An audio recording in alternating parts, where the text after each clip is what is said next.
I realized that I did a video on how Glory Days came about, what sort of inspiration caused me to start writing it, working on it, and I never did that for Tall Tales. So let's go ahead and do that. The story will actually sound vaguely familiar if you've read Tall Tales, but I'll explain what's going on with that afterwards. In 2004, I took a trip to Chicago to visit my friend Brandon, who I knew through a online tabletop group that we played on IRC, which sounds like a very old-fashioned sentence now that Discord's kind of taken over that niche. But that was what we did at the time. So I took a trip over to Chicago to visit him for a week, starting at near the end of October into the very beginning of November. At the time, he was living in an apartment with like 7 other people, 8 other people, something like that. It was a 2-story apartment with a living room and kitchen and a bathroom and one of the bedrooms upstairs, and then a stairway down to like the other bedrooms and a secondary living room. And so most of the people lived downstairs. However, there was a girl there named Barbie who was crashing on one of the couches, and I, for the week that I was there, was sleeping on the other couch. Now, just about everybody in that house was some form of pagan, and there was a druid there, and Barbie was no exception. She was involved in Wicca, I believe it was.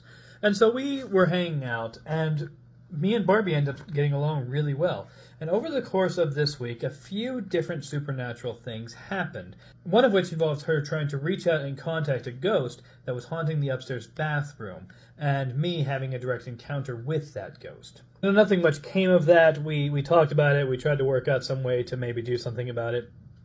It didn't end up happening. A couple weeks later, I had a dream that based on that event. So in this dream, we actually did go ahead and try to carry out an exorcism, and we went through this whole thing. And it was an interesting little story, but it wasn't me in the story, and it wasn't Barbie in the dream. It was these fictionalized characters that had some influence from us. And so out of curiosity, I started poking at this idea. I thought, hey, when I woke up and I started writing stuff down, I thought, hey, I'm going to go ahead and explore this character because they seem kind of interesting. A little while later, as this went on, I ended up writing out this whole story, and I decided I wanted to make a webcomic. It was called Madison P.I. And so I was poking at the idea, I was writing stuff out, I was coming up with character descriptions, I was coming up with the general plot line, and really what that story would have been what is now almost entirely contained in Tall Tales Volume 5. Like, it was not any of the stuff that's happening right now. So I started working with my friend Alex. He's an artist, and he started drawing up pages based on the scripts that I was writing. And the scripts aren't very good. They're clearly a first draft. They were something that definitely needed a lot of work. But he started drawing up pages based on those. For instance, here's a couple of them that I still have scanned into my computer.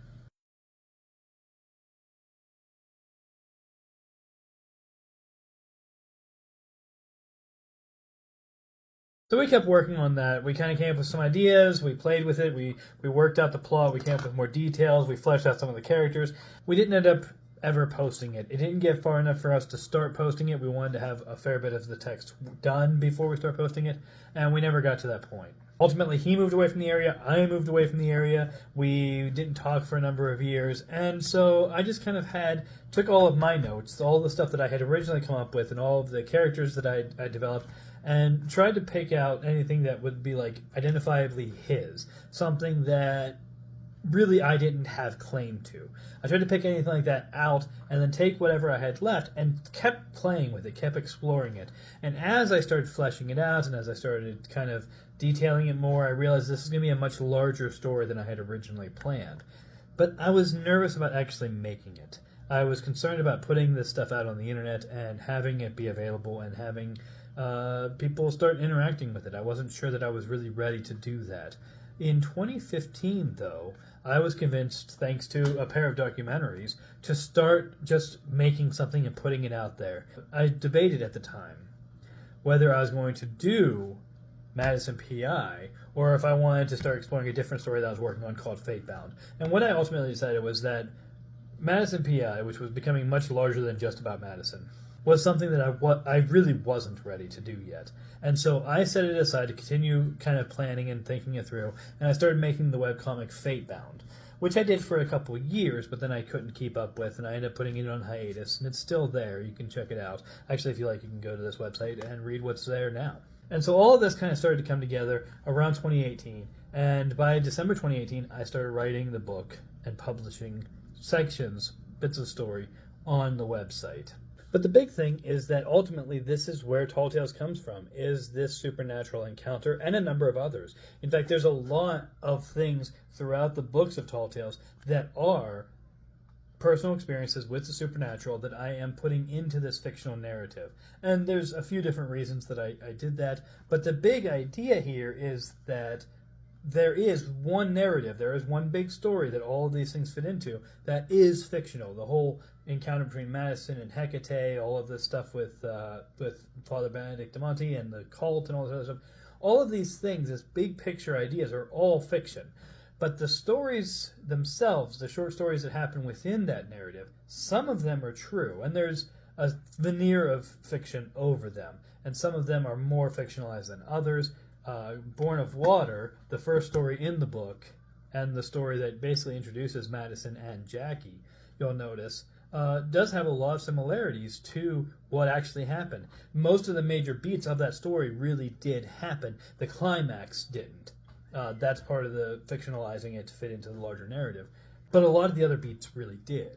And this is going to continue throughout Tall Tales. It's going to taper off, though. So there is probably about half of all of the stories that I know I'm going to use in some form in Tall Tales were already in Volume 1. Like a smaller percentage is going to be in Volume 2, or is already in Volume 2, a few are in Volume 3. And by the time we get to Volume 5, as the plan currently stands, it'll be entirely fiction. There won't be any real stories in Volume 5. But that might change. I don't know yet. I'm still kind of fleshing out some of the details that far in advance.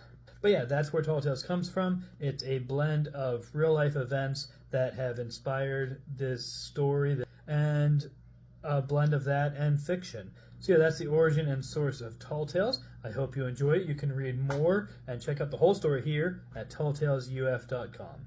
Thank you and enjoy.